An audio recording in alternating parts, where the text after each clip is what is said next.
AI is a set of tools for all sorts of things. And in my mind, a lot of the confusion comes because the AI umbrella is so large, so many things fit under it, so therefore so much confusion. Alex, thank you so much for joining us on This is Purdue. This is our first interview with our new studio set, so we're really excited to have you and show off our studio too. Awesome. Thank you for having me. It's very exciting.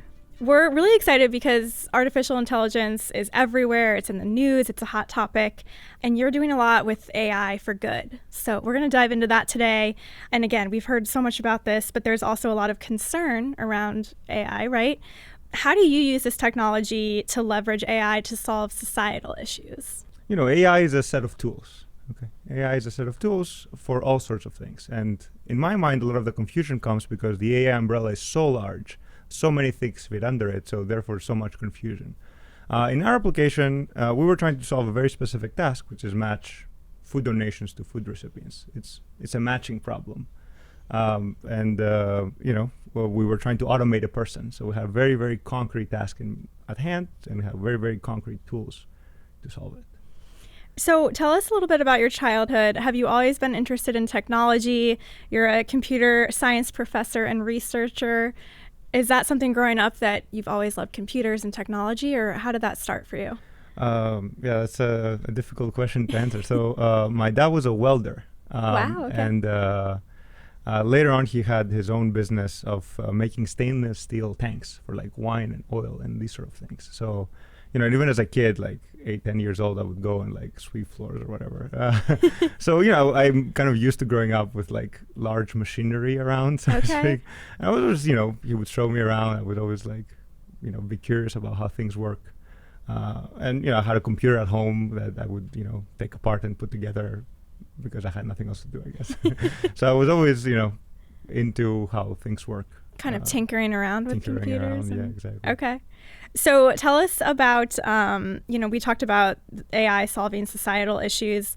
Give us a little bit of background on what sparked you and your interest in wanting to like give back to your community. Was that something that interested you when you were younger as well? I'm from Greece. Greece is a small place, and like all small places, community is important.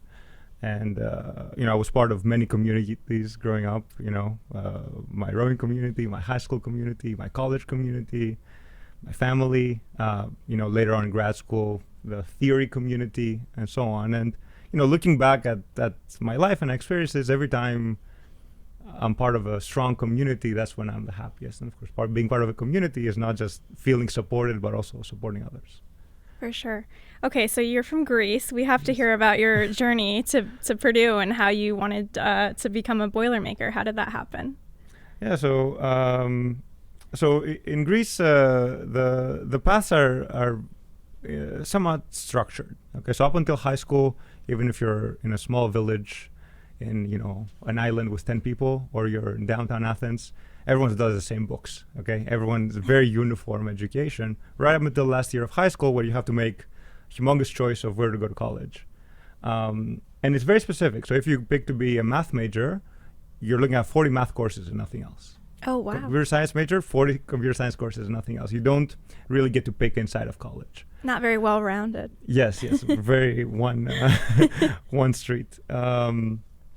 So it was a very hard choice for me. I was picking between math, computer science, mechanical engineering, coaching, you know, everything under the sun. So, you know, I picked computer science because I'm greedy. Looking at the curriculum, it looked like it had the most loopholes to learn other things. It had a lot of math, a lot of, you know, you could do more physics if you wanted, you could do more coding if you wanted. So I thought it was a good way to decide later.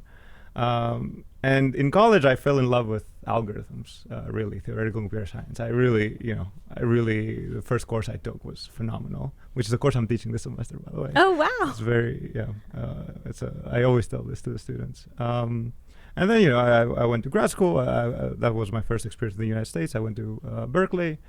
Then I wanted to just keep learning, keep contributing to research, then postdoc, and then job market for academic jobs.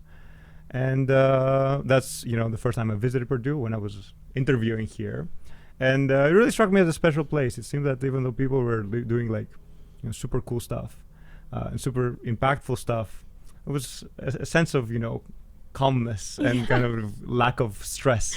Everyone was very nice, and from the people I talked to, it felt like everyone felt supported. And my experience as well is the same. So it has lived up to this expectation. Yeah, we were talking before this about how California and the Midwest is a bit different vibes, right? Yeah.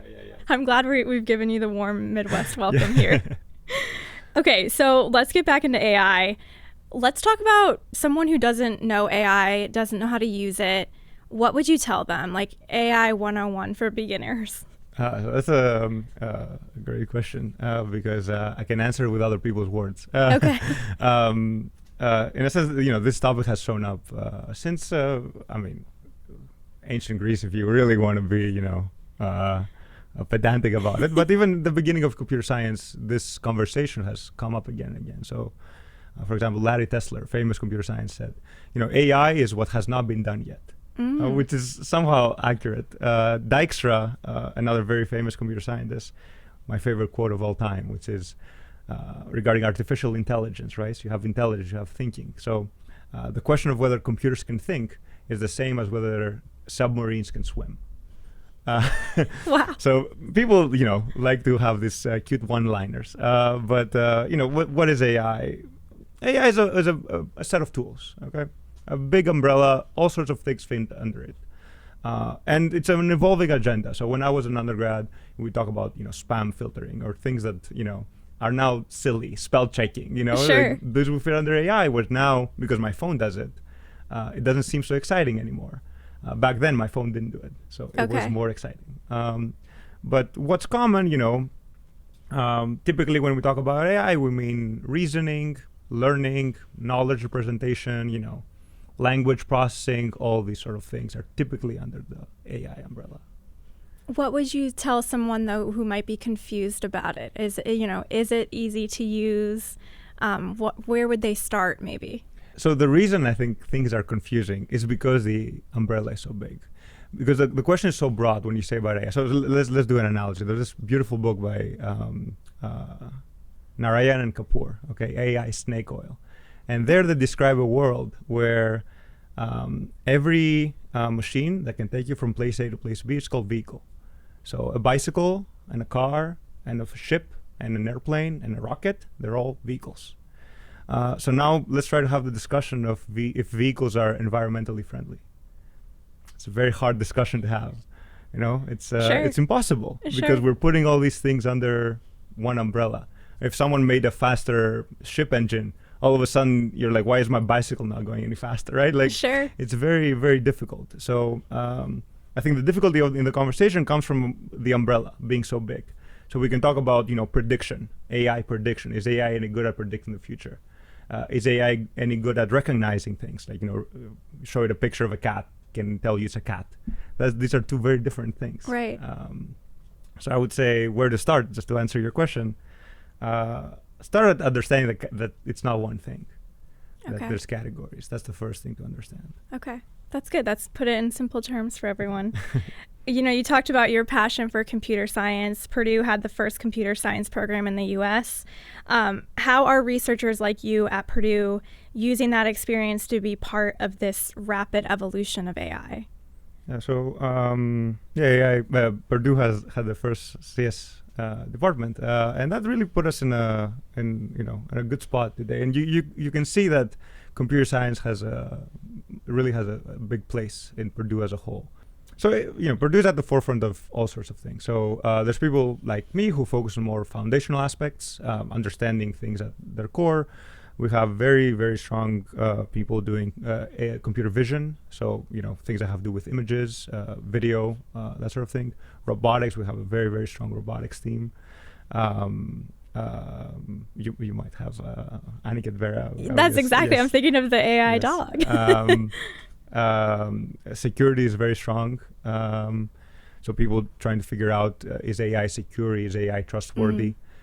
These sort of, so we're, Purdue as a whole is attacking the human-computer interaction. Sure. All the talent we're recruiting and all the kind of, combined efforts that go into the broader agenda. But I think Purdue as a whole, computer science, is really at the forefront of this general. So let's talk specifically about your recent AI project and partnership with the Indie Hunger Network. So tell us a little bit more about that. FoodDrop was a program that they were already running. The Indie Hunger Network was already running before our involvement. So this is something they launched, I believe, back in 2018. And the idea was very simple. You had these truck drivers, and for one reason or the other, that had little to do with whether they were carrying food that was edible, but they had a bunch of food that they had to get rid of. Okay, like whatever they were supposed to deliver it, didn't want it for whatever reason. Okay. You can think of you're carrying, 10 pallets of food, and one of them shifts.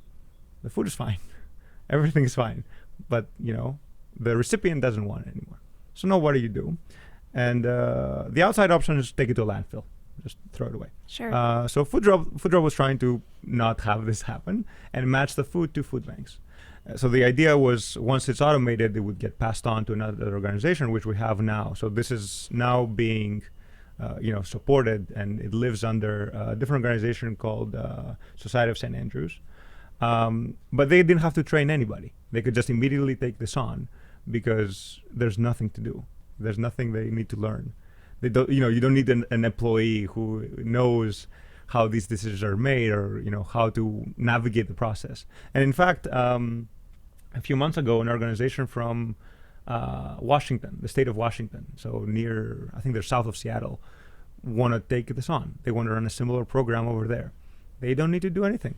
They could just, our code is open source. They can just take it, change the locations of the recipients and run it. They can run tomorrow if they decide to run it. Are there any other plans? Have people been reaching out to you and your team? What kind of impact have you seen so far? Yeah, so we are interested in expanding. So we have seen things getting allocated. We want to do more. I think there's more to do. Just because again we're not limited by human time, so we can expand in a sense for free. So we have some funding underway. There are some changes we want to make in the back end, some technical changes. And the goal is to try to grow our set of recipients. So the people on the list, so contact more food banks. So we're working with the Society of St. Andrews for this. We have applied for some funding for this project. We'll see how it goes. That's exciting. So, we talked about there's no human decision making. It's all, AI. But ethics in the tech industry has been at the top of the headlines lately. You're nodding. So why are you confident that your solution with this FoodDrop has this fairness and can maintain that fairness? Well, the short question is I can prove it. So you see, or what's the process here? You see a real problem. You see a real world problem. Now reality is complicated, and math cannot deal with that. So you abstract away details, and you get to some nice model, theoretical model, where the actors behave in a simple way, simple enough for you to kind of be able to argue for. And in that model, you define what fair means, and then you prove some stuff, and hopefully whatever you prove matches something back to the world. So the only disagreement can come, someone can complain, is whether they disagree with what I mean when I say fair. They say no, what you say is fair is actually not fair. And the other is when I did this abstraction, whether I removed something that I shouldn't have, whether I took away something from the real world that's very important and I removed it because I didn't think it was important. And I believe that we haven't done this. I can tell you what the fairness notion is. If I think that's a simple one, so there's no technical things about it. But if there's any arguments, it would be one of those two steps. And because everything is open, you can go read my paper. Sure. I'm open to. You're open to feedback? Yeah, of course. That's how science proceeds. Sure. Of course. Please do. Yes. So your graduate and undergraduate students are involved in this research. What is your approach to mentoring them? I know you teach a course as well, but how do you keep up with the AI, computer science, things that are changing day to day on this global scale? How are you able to continue to mentor and teach these students? So what's my teaching style? So I'm a little chaotic. I don't know if this comes across in this conversation. And it's not for no reason, okay? So I really strongly believe that the bottleneck in research, in academic research, many times, more times than people would think, is not, intelligence or talent. That's what most people think. That's why science is not progressing, because there's not enough talent. I think that's not true. I think the real reason is there's not desire. So people like me are excited about problems. And I have found it a very unsuccessful way to mentor people is to tell them to work on the problems that I'm excited about. So instead, I do something that's very difficult for them. So they're all very annoyed, which is tell them everything under the sun that I'm excited about, not one thing. So, 50 things. Okay. And then let them pick. So tell us some of those things that you're excited about. That's a lot of them are very technical, like very specific technical questions that I don't know how to answer. But others are the opposite. So let's see. I'm very excited about AI applications in democracy. What does that mean? What can we do? Can we make better decisions collectively? Like, how do you form committees, citizen assemblies? These sort of things are very exciting for me. Or I've been recently learning a lot about through actually colleagues here at Purdue, applications of AI and machine learning in medicine, and how some things are done a little naively. So I'm excited to learn more about. There seems to be some room to put things together more. So these would be very open-ended examples, and my hope, and this hope has been materialized, is that someone will get excited about something that that is in my peripheral vision of excitement, and then I get to learn from them. So that's the best way to keep track of things, is have someone who's really excited tell you about it, right? So I'm hoping to infect someone and then learn from them. In 2022, you received a career award from the National Science Foundation, which is the most prestigious award given to junior faculty. What did this honor mean to you? You clearly are passionate about students and getting them excited about what you're excited about, but what did this honor mean to you? So first it was really nice to be able to get the funds to fund students and have them kind of explore their interests together with mine. So certainly the award helped with that. But more than that, it felt really nice because this was under AF, Algorithmic Foundations. So which is a very broad kind of umbrella in theoretical computer science. So the comparison is a little bit apples to oranges, how you compare two people who to give the award to. So it really felt, I would say, very, very nice that people appreciate the work that I do. Like people in my community, in the theoretical computer science community, appreciate this work. I feel like that was the most meaningful part of this. Sure. Okay. Purdue is such a leader in computer science. We talked about that earlier, and now we're leading in with AI as well. What significant challenges do you see for researchers at Purdue and those involved with the Purdue Computes initiative? So Purdue Computes is this massive initiative at Purdue that's trying to attack a huge number of problems all at the same time. So and recruiting the manpower to do so. The whole initiative is facing challenges and providing solutions for things across the board. So AI and applications to agriculture, manufacturing, detecting bias, chip design, robotics, everything across the board. I think just so many exciting things are happening in that space. What's your favorite part about being part of the Purdue Computes initiative? I think getting to collaborate with people, just having the expertise that you need available. So, for example, I was recently in talks with Food Finders, the company, the NGO here in Lafayette, and again, some AI application in their operations, and there was some problem with data collection, and it seemed that there was a very expensive solution, and the cheaper solution to do the data collection would take a picture. Everyone in the market takes a picture of something. And I was like, but I know nothing about computer vision. So I don't know actually what I'm saying is reasonable.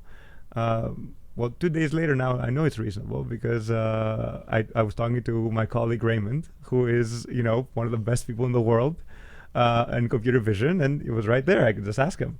So it really makes everything go a lot faster having all these cool people doing cool stuff. We've had a lot of researchers on the podcast who have said it's so collaborative. It's this special community within Purdue. So that's cool to hear. Yeah, it's really, that's how science moves. Just by having the expertise. No one can be an expert on everything. It's just too many things. Right. Going. So just knowing that you have reliable colleagues that are experts in their own domain is really, really important. Going back to, you talked about community growing up in Greece. What has it been like acclimating and being involved in this Boilermaker community overall for you and your family? It's been fun. It's been fun. It's just very different. It's very hard to compare. Greece is a very uniform place. Everyone is pretty much looks like me, and acts like me exactly, roughly speaking, exaggerating. But on the flip side, Purdue is an international community, right? Sure. Driven from the university. So just so many people, come from all sorts of different backgrounds.